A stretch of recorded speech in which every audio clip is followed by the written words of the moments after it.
ఎన్ gold buyers మీ కష్టాల్లో నమ్మకమైన మీ ఆత్మీయ నేస్తం.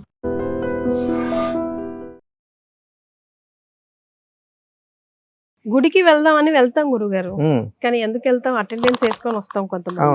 కొంతమంది అదే అంటే నమ్మకానికి మూఢనమ్మకానికి తేడా ఉంది కదా గురుగారు. ఆ తేడా ఎట్లా తెలుసుకోవాలి? గుడి దర్శనం ఇది ఈ విధంగా చేయాలి, లేకపోతే నువ్వు అసలు వెళ్ళటం మానే అని చెప్పండి. చాలా అద్భుతంగా మరి విధానం అడిగారు. మరి ఇది కానీ తెలుసుకోగలిగితే ఏ దేవాలయం ఖాళీ ఉండదు. మీరు అడిగారు కాబట్టి మీ గ్రామంలో ఏదో దేవాలయం పేరు చెప్పండి. మీ ఊర్లో శివాలయం. మీ ఊర్లో ఏ దేవాలయం ఉంది అబ్బాయి అని? హనుమంతుడి దేవాలయం. సరే, ఇంకొక ఊర్లో శివాలయం ఉంటుంది. ఏ దేవాలయం ఉన్నా నీ ఇంటి దగ్గర నుంచి నువ్వు ఎలా బయలుదేరి వెళ్ళాలి వాస్తవిక ధర్మం మొట్టమొదటిది. మనం ఏం చేస్తాం? మీరు గుడికి ఎందుకు వెళ్తారు? దర్శనం చేసుకోండి. నిజమే చెప్పాలి.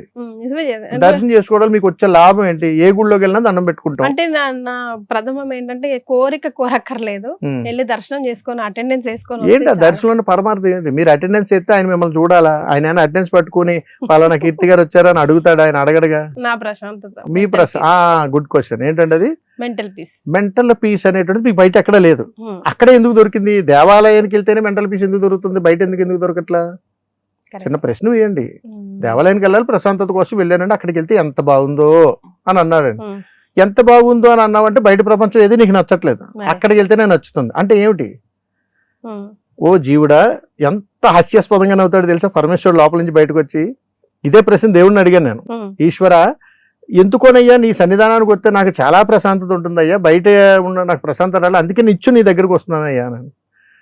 అంటే నేనేం మాట్లాడట్లేదని కదరా నీకు అంత ప్రశాంతత?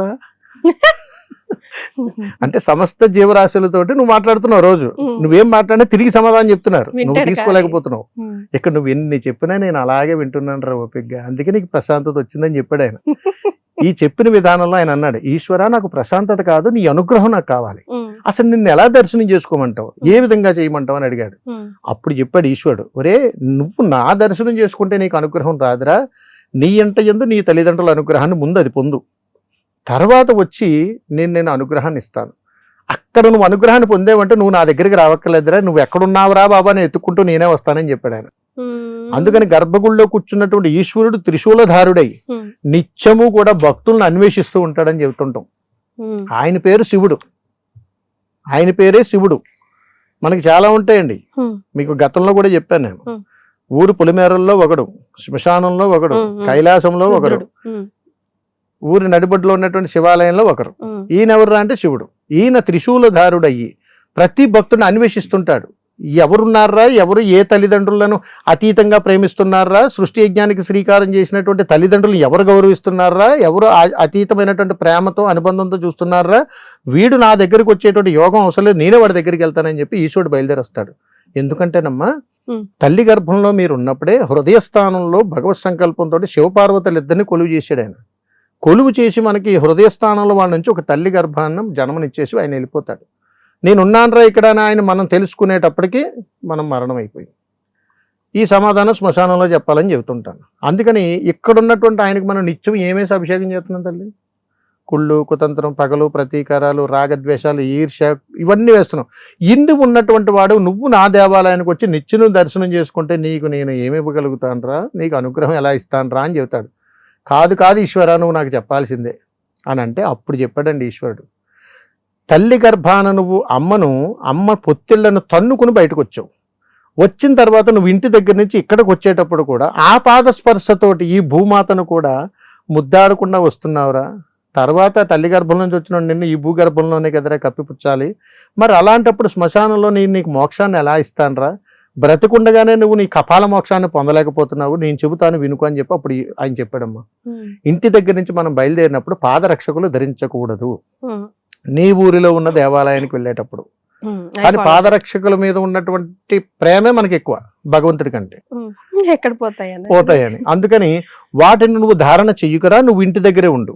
కానీ నువ్వు ఎలాగైతే రావాలనుకుంటున్నావో శుచిగా శుభ్రంగా మనస్సంకల్పంతోటి నీ తల్లిదండ్రుల పాదాలను తాకి నమస్కారం చేసుకుంటే నా దగ్గర రావక్కర్లా. అయినా కానీ నీకు ఏదో చింతన వెంటాడుతుంది, బయలుదేరరా. వచ్చేటప్పుడు పాదరక్షకులను ధారణ చెయ్యకుండా ఈ భూమాతను 9 నెలల నిండు గర్భిణి ఎలాగైతే నడుస్తుందో అలా అందంగా నడుచుకుంటూ నా సన్నిధానానికి రా. బండి వాడక, ఇప్పుడు నడవలేము. దూరం దూరం కూడా ఉంటాయి కదా గురువు. ఊరిలో ఉన్నటువంటి గ్రామ దేవతకి దగ్గర కానీ ఊరిలో ఉన్నటువంటి ఏ దేవాలయానికి వెళ్ళినా కానీ ఇదే ప్రామాణికం. ఇలా చేసినటువంటి ఏ జీవుడికి కూడా ఆ ఇంట యందు ఏ దరిద్రాలు ఉండవు. రాసి పెట్టుకోవచ్చు, రాసి పెట్టుకోండి. జీవితకాలంలో ఇప్పటికీ కూడా 100 కుటుంబాలు ఒక కుటుంబం కూడా చేయగలరు. ఇప్పటికీ చేయరు. కాలి మీద, బండి మీద, ఇంకో దాని మీద, కారులో, ఊళ్ళో గుడికి కూడా. అందుకని ఊళ్ళో గుడికి వెళ్ళేటప్పుడు ఏ వాహనాన్ని మనం వాడకూడదు. పుడమి తల్లి గర్భాన్ని ముద్దాడుతూ తాకుతూ, అమ్మా నేను ఎన్నో కర్మలు చేశానే, నాకు అనుగ్రహాన్ని ఇవ్వు, ఇదిగో ఆ పరమేశ్వరుని దర్శించుకోవడం కోసం నేను వెళ్తున్నానని చెప్పి ఈ పాదస్పర్శతో ఈ భూమాతను తాకినప్పుడు మన ఆయు ప్రమాణం పెరుగుతుంది. ఎందుకు పెరుగుతుందిరా అని అడిగితే, ఇక్కడి నుంచి అక్కడ దాకా వెళ్ళిన తర్వాత కాలు కడుక్కుంటాం. కాలు కడుక్కునేటప్పుడు కూడా ఈ మధ్యకాలంలో మీరు గుడికి వెళ్ళిన తర్వాత కాలు కడుక్కుని ఎలా కడుక్కుంటారు చెప్పండి? కాలు మీద కాలేసి రుద్దేస్తుంటారు. అది అధర్మం. ఎందుకనంటే పొడమి తల్లి గర్భం నుంచి నీళ్లు పైకి వస్తాయి. ఆ నీటిని ట్యాప్గా తిప్పి కాలు కడుక్కున్నప్పుడు నువ్వు వంగాలి.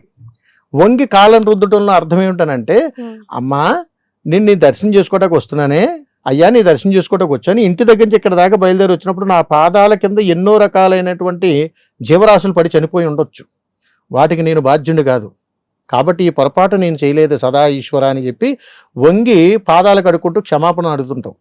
అది క్షమాపణ మంత్రం. అక్కడ ఆ పాదాలు గురుగారు ఇట్లా కాళ్ళ మీద కాలేసి కడుగుతారు, అది అధర్మం, మూఢనమ్మకం అనుకున్నా, అది తప్పు. అందుకని ఏంటంటే వంగి పాదాలను తాకుతూ ఉన్నప్పుడు ఈశ్వర నేను పొరపాటు చేశాను, ఇంటికా నుంచి ఇక్కడ దాకా నడుచుకుంటూ వచ్చాను, నా కాళ్ళ కింద ఎన్నో జీవరాశులు పడి చనిపోయి ఉంటాయి, ఇది నేను తెలిసినదైతే కాదు అని చెప్పి అమ్మా నన్ను క్షమించవే అని భూమాతను శరణు వేడుకుంటూ కాళ్ళు కడుక్కోవాలి. వంగి చేతులతో తోమాలి. అలా తోమిన తర్వాత కాళ్ళు ఆరేలోపు మనం చేయవలసిన పని ఏమిట్రా అని అడిగితే, నా శిఖరం వంక చూడరా అని చెప్పాడు ఈశ్వరుడు. ఎందుకంటే అక్కడ పితృదేవతలు ఉంటారు. వాళ్ళ ధ్వజుడికి చెప్పారు, ఇవాళ నా మనవడు వస్తున్నాడు ఈశ్వర, నాకు మోక్షాన్ని ఇవ్వయ్యా అని అడిగాడు. అప్పుడు మనం ఇలా వచ్చాము కాబట్టి మన పితృదేవతలు ఆనందపడతారు. మన మనసులో ఉన్నటువంటి కోరిక ఇక్కడే తీరిపోతుంది, లోపల దాకా వెళ్ళక్కర్లా. అంతటి అతీతమైనటువంటి శక్తి ఇక్కడ ప్రసరణ జరుగుతుంది. సరే కాళ్ళు ఆరిపోయాయి, లోపలికి వెళ్తావు. గాలి గోపురాన్ని చూసినటువంటి నీవు ధ్వజుడును తాకాలి. తాకిన తర్వాత ప్రదక్షిణాత్రయం చెయ్యాలి. ఈ ప్రదక్షిణాత్రయం చేసినప్పుడు నాటి కాలంలో చండా ప్రదక్షిణ అని కొన్ని చెప్పారు, ఇప్పుడు కాలంలో కాస్త ప్రాచుర్యం చెందింది. అందుకని ఏ రకంగా చేసినా కానీ నీవు ఆత్మ ప్రదక్షిణ చేయమని చెబుతుంది అక్కడ. అంటే ఆత్మతోటి అనుసంధానం చేసుకుని భగవత్ సంకల్పంతో భగవన్నామస్మరణే చేస్తూ నిండు గర్భిణి ఎలాగైతే నడుస్తుందో అలాగే ప్రదక్షిణ చేయాలి. భూమికి శబ్దం రాకూడదు. అంటే అమ్మను చేదరించుకుంటూ తొక్కొద్దని చెప్పింది ధర్మం. కానీ మనం ఎలా చేస్తున్నప్పుడు కాలంలో ప్రదక్షిణ చెప్పండి, రన్నింగ్ రేస్. అంటే కాళ్ళు ఆరేలోపు ప్రదక్షిణ అయిపోతుంది. చాలా హాస్యాస్పదంగా ఉంటుందండి. మీరు ఎన్ని గిరి ప్రదక్షిణలు చూడండి, దేవాలయ ప్రదక్షిణలు చూడండి, ఎక్కడైనా చూడండి, 108, 112, 114 ఇవి చెయ్యాలి. అంటే 108 ప్రదక్షిణలు చేయాలి, లేదా 27 చేయాలి, 52 చేయాలి. ఎక్కడి నుంచి వచ్చి ఇవన్నీ ఏమి లేవు, ఎందులోనూ చెప్పలేదు. 27 చేయాలని చెప్పిన ప్రామాణికాలు లేవు, 100 లేవు, 108 లేవు, అసలు ఏమి లేదు. 3 ఆ 3 ప్రదక్షిణలు చేసి భగవత్ సంకల్పం చేసుకుని ఈశ్వర పంచభూతాల సాక్షిగా ప్రమాణం చేస్తున్నాను అని మొదటి ప్రదక్షిణ చేయి. జన్మనిచ్చినటువంటి తల్లిదండ్రులుగా ప్రమాణం చేస్తున్నాను. 3వ ప్రదక్షిణ నీ ఆత్మసాక్షిగా ప్రమాణం చేస్తాను. ఈశ్వర ఇంతకు మించి నాకు ఇంకా లేదు, 3 లోకాలకి అధిపతి నువ్వు, కాబట్టి ఇదిగో నీ దగ్గరికి వస్తున్నాను చెప్పి ధ్వజుడిని తాగితే ధ్వజుడు వెళ్ళి నందికి చెబుతాడు. నంది వెళ్ళి ఈశ్వరుడు చెవిలో చెబుతాడు. చెప్పగానే వరాల మూట చేతికి వస్తుంది. అది తీసుకుని ఇంటికి రమ్మని పరమార్థం. ఆ ఇచ్చేటప్పుడు కాసేపు అక్కడ కూర్చోరా, అక్కడ ఏదైనా ప్రసాదం ఇస్తే, అంటే అక్కడ ఏదైనా నైవేద్యం ఇస్తే అది ప్రసాదంగా నీ చేతికి వచ్చింది కాబట్టి దీన్ని నువ్వు ఆస్వాదించరా, విస్మరించి బయట పారేయద్దు. కాబట్టి ఇది పండించిన రైతు నువ్వు క్షేమం కోరుకున్నావు కాబట్టి నువ్వు ఏ కష్టాలున్నా కష్టం తీరిపోను గాక అని చెప్పి పితృదేవతలు గాలిగోపురం నుంచి చూస్తూ శుభం అని చెప్పి మనం దీవిస్తారు. ఇది దేవాలయ దర్శనం. అలా చేసుకోలేనటువంటి మనం ఇప్పుడంతా బిజీ ప్రపంచంలో ఫాస్ట్ ఫార్వర్డ్ అయిపోయి గబగబా బయలుదేరిపోయి బండి మీద వెళ్ళిపోయి బండి పక్కకు పెట్టేసి అది ఎక్కడ పెడతాం కూడా తెలియదు. బండి ఎలా పెడితే అలా పెట్టి తాళం వేసి లోపలికి వెళ్ళిపోయి కాళ్ళు కూడా కడుక్కోవమ్మా, ఇప్పుడే ఇంటి దగ్గర స్నానం చేసి వచ్చానండి అంటాడు. అవసరమా? కాళ్ళు కడుక్కోలేవు. కాళ్ళు ఆరేలోపు ప్రదక్షిణ అయిపోతుంది. ప్రదక్షిణ అయిపోయేలోపు నీ బిజినెస్ మాటలు మాట్లాడుతుంటావు. లోపలికి వెళ్ళిన తర్వాత పంతులు గారు నేనండి అని అంటాడు. అక్కడికి వెళ్ళిన తర్వాత 2 కొబ్బరికాయలు ఏవోటి ఇస్తాడు, ఇది మంది కాదండి అంటాడు. అయినా కానీ రికమెండేషన్ ప్రెస్టేజ్ కోసం అందరూ చూసేలా 100 రూపాయలు ఇస్తాడు. వేసి నమస్కారం, ఇది నాకు వద్దురా బాబు అని అంటాడు ఈశ్వరుడు. ఈ కన్నీళ్ళు మనకు కనపడకుండా ఉండడం కోసం అభిషేక ప్రియుడయ్యి ఆ అభిషేకం జరుగుతున్నప్పుడు ఆ కన్నీళ్ళని అందులోనే వదులుతాడు తల్లి ఆయన. అంతటి సదాస్వరూపుడు ఈశ్వరుడు. ఏ దేవతా స్వరూపమైన అంతే.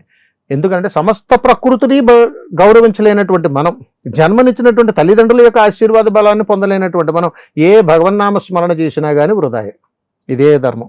అందుకని ఇలా చేయండి అని చెప్పారు. అందుకని తల్లి గర్భంలోంచి బిడ్డ బయటకు వచ్చేటప్పుడు కూడా సృష్టి యజ్ఞానికి శ్రీకారం చేయడానికి తల్లిదండ్రులు కూడా ముహూర్తం పెడతాడు.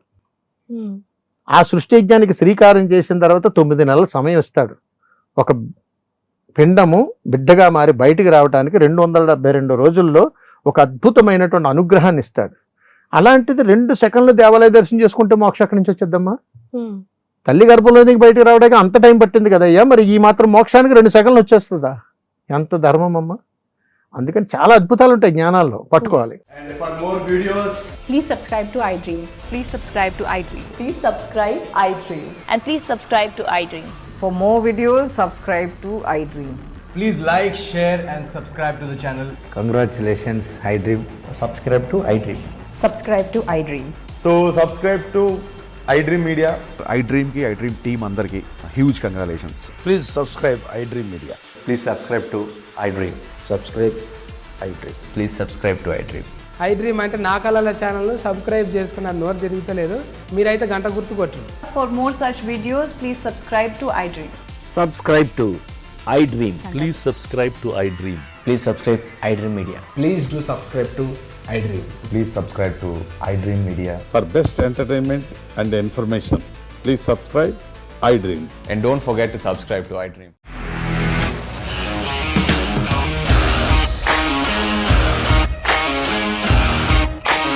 ఇండస్ట్రీలో కమిట్మెంట్ ఇష్యూస్ వస్తే నీకు కూడా వచ్చినట్టు మార్నింగ్ తీసుకెళ్ళాలంటే కొట్టి పడేస్తారు.